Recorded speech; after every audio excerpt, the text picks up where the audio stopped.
Bienvenue à vous si vous nous rejoignez dans Paris Direct, c'est l'heure du Buzz Média France. Bonsoir, on est ensemble comme chaque soir pour ce Buzz Média Outsoufi et ce soir on s'intéresse à nouveau à l'actualité politico-judiciaire du jour. Hier c'était Dominique Strauss-Kahn, ce soir c'est Jacques Chirac, le parquet qui a prononcé ses réquisitions au procès des emplois présumés fictifs de la ville de Paris. Et comme on s'y attendait, il a prononcé la relaxe, demandé plutôt, puisque le juge prononcera ou pas, mais le parquet lui demande la relaxe de Jacques Chirac. Une décision sans surprise, on s'y attendait depuis l'ouverture du procès le 5 septembre dernier. Le parquet n'a jamais vraiment soutenu l'accusation. Le substitut du procureur a dit que les éléments manquaient pour caractériser tant l'aspect intentionnel que matériel d'une infraction.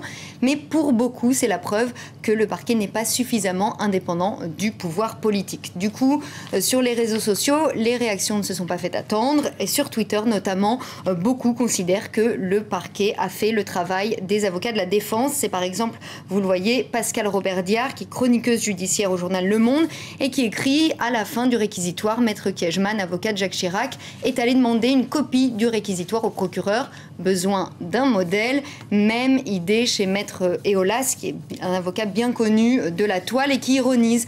L'ordre des avocats annonce le dépôt d'une plainte contre le parquet de Paris pour exercice illégal de la profession d'avocat. D'autres sont encore plus critiques. C'est par exemple Pierrick Prévert, secrétaire général d'Anticor, qui écrit à la suite du procès Chirac qu'il conviendrait de renommer le parquet Moquette, plus crédible. Alors Anticor, c'est cette association anticorruption qui a tenu le rôle d'accusation dans ce procès, puisque la principale victime, la mairie de Paris, n'a pas décidé de se constituer partie civile. Il y avait eu un accord conclu avec Jacques Chirac et l'UMP. L'avocat de l'association, lui aussi, dénonce les réquisitions du parquet. Ça démontre aussi la maladie de la justice française, maladie congénitale, puisque on voit bien l'asservissement, et je pèse mes mots, du parquet au pouvoir politique. La presse n'est pas tendre non plus. Certains articles de journaux comme Les Échos écrivent que le réquisitoire a viré au comique de répétition. En attendant les plaidoiries des avocats de la défense, ce sera vendredi. Également beaucoup de bruit sur Internet pour cette affaire. Une expulsion de Roms à Marseille qui se serait faite à l'abri des regards. Et une quarantaine de Roms a été expulsée du quartier de la Capelette par la police. Et ce qui fait parler sur le net, c'est effectivement que la presse aurait été tenue à l'écart de cette opération.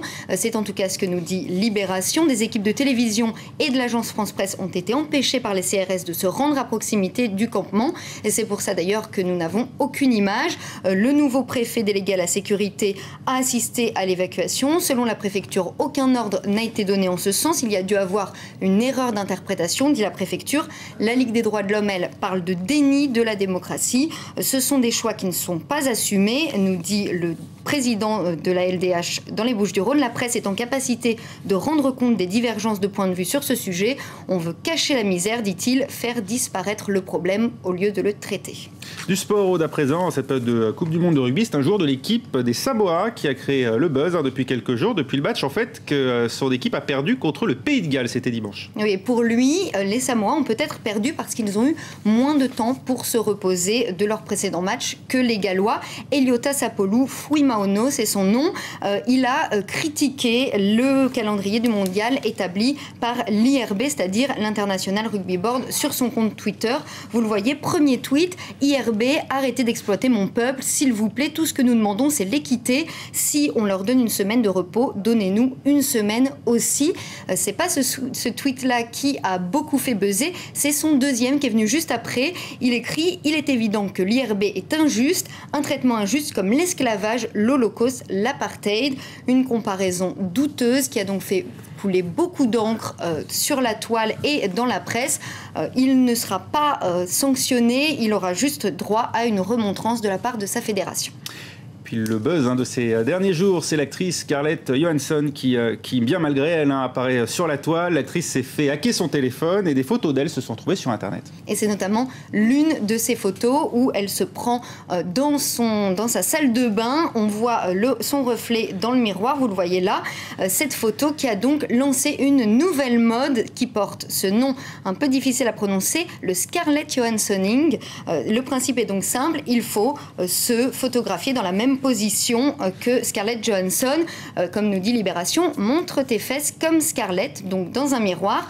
Les participants, ce sont des hommes, des femmes de tous âges, toute morphologie, qui ont donc diffusé leurs photos sur le net. Et puis, pas seulement des hommes et des femmes, on a aussi des animaux, des chiens, des peluches. Un artiste américain a même choisi de représenter Barack Obama en train de s'adonner au Scarlett Johanssoning dans une de ses toiles. Vous pouvez aller sur la toile, vous pouvez aller sur Twitter avec le hashtag Scarlett Johanssoning. Beaucoup de réponses si vous êtes intéressé. Voilà, si vous avez des animaux de compagnie, vous savez ce qu'il vous reste à faire, les prendre en photo. Merci beaucoup, Aude-Sophie. C'était le Buzz Média France. Évidemment, on ne vous conseille pas de le faire avec vos animaux de compagnie. D'ailleurs, on aura immédiatement la SPA sur le dos, nous, ici en France. À suivre tout de suite sur le net. Restez avec nous.